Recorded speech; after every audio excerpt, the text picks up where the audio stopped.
Good evening. What kind of day has it been, friends? It is Thursday, January 17th, 2019. I am Mike. This is Pop Culture Review Asks. What kind of day has it been? It's actually an oddly busy day. I didn't think it was going to be much news, but when I went to collect it for the old broadcast, I was like, there's actually a lot of stuff here. So let's get right into it. First, we want to wish a very happy birthday to Betty White, the goldenest of the Golden Girls. She turns 97 today. I believe she's the only still alive Golden Girl, actually, too. She's still kicking, still performing, still making jokes, making the late night talk show hosts, late night talk show rounds. She is a national treasure, folks. Let's keep her in a bubble and hope she lives another 97 years. Happy birthday, you wacky woman.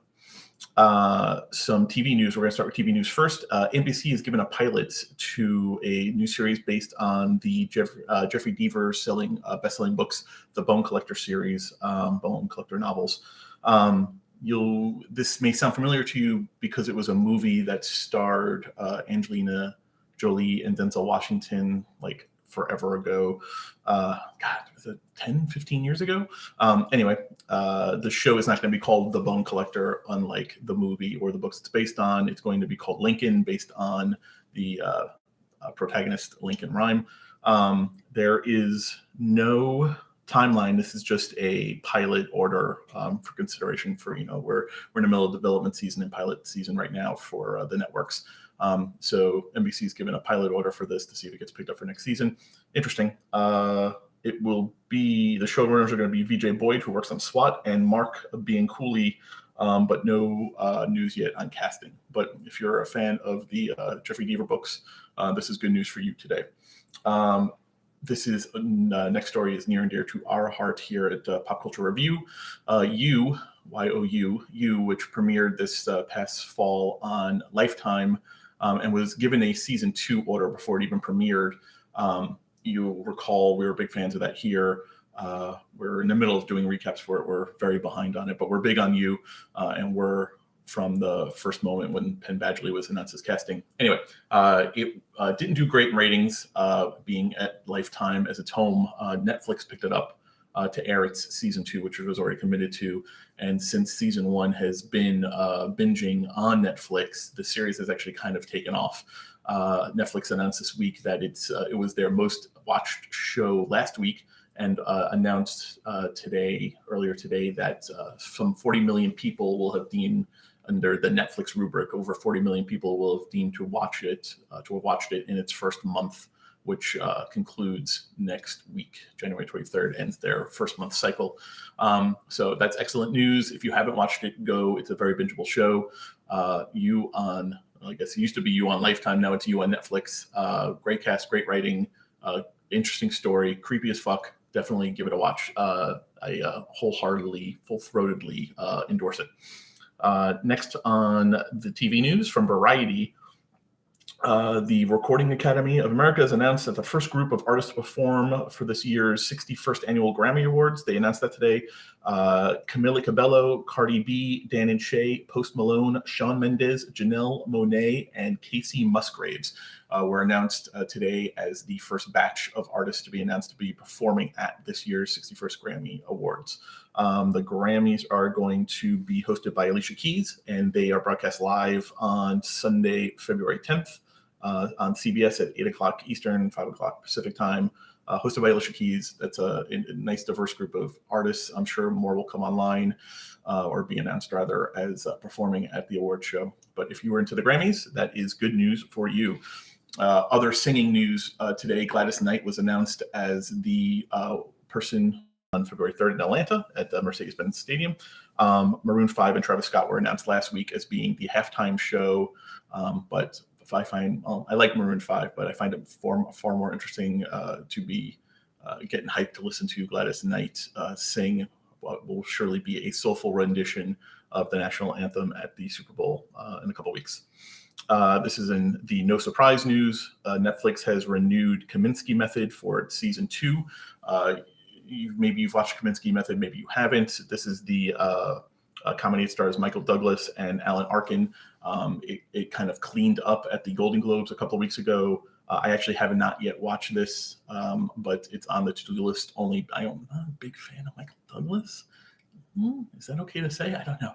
I find him a little hokey, but people love the show. Everyone who watches it says it's great, so it's definitely on my to-do list. I haven't watched it yet, but picked up for season 2. Again, no surprise with big names like Arkin and Douglas, and all the awards it won and accolades it won at the Golden Globes, and probably will win later this year at the Emmys. So that is that. Season 2 will consist of, reading from the press release, season 2 will consist of 8 half-hour episodes, and it's scheduled to begin production later this month in Los Angeles. Arkin and Douglas are returning as series regulars, along with Sarah Baker and Nancy Travis.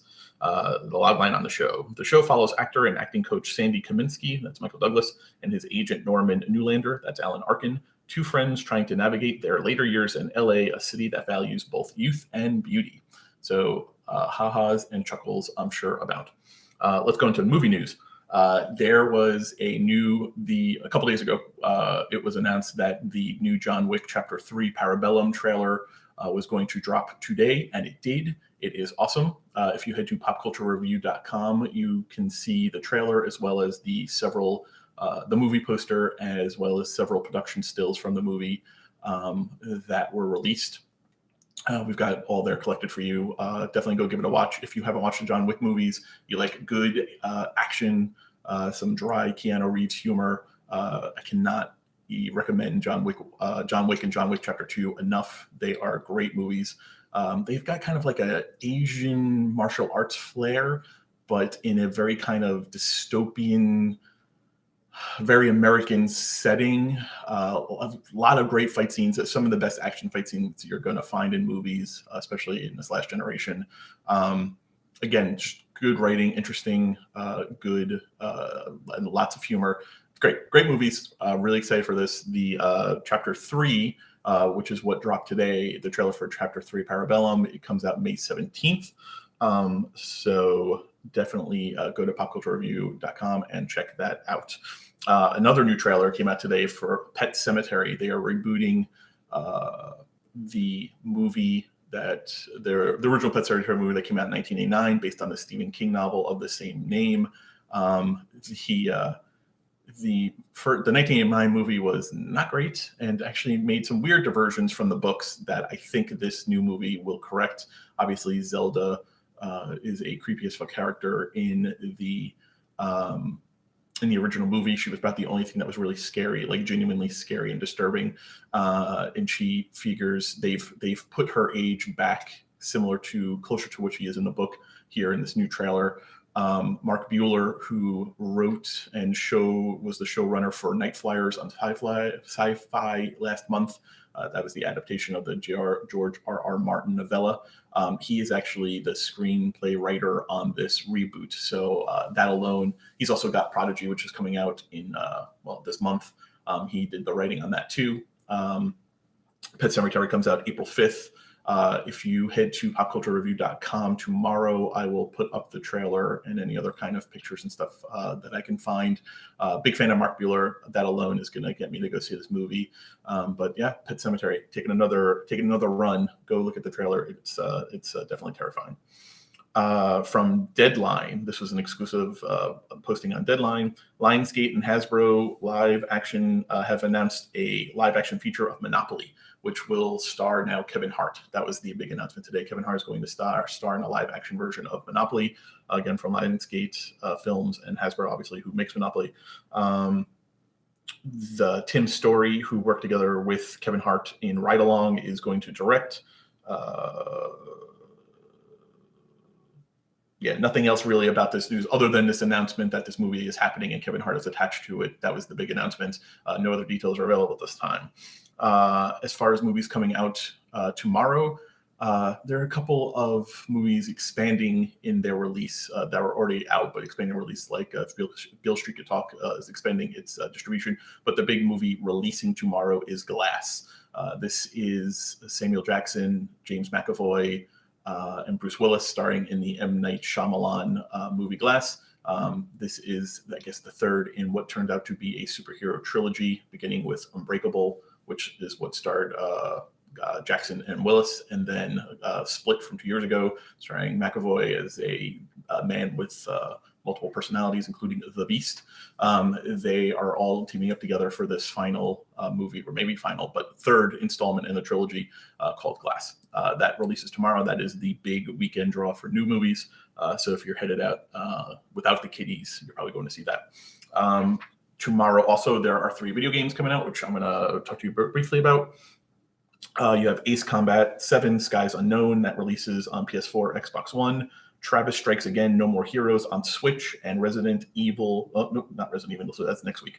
And Y2K, a postmodern RPG releasing on PS4, PC, and Switch.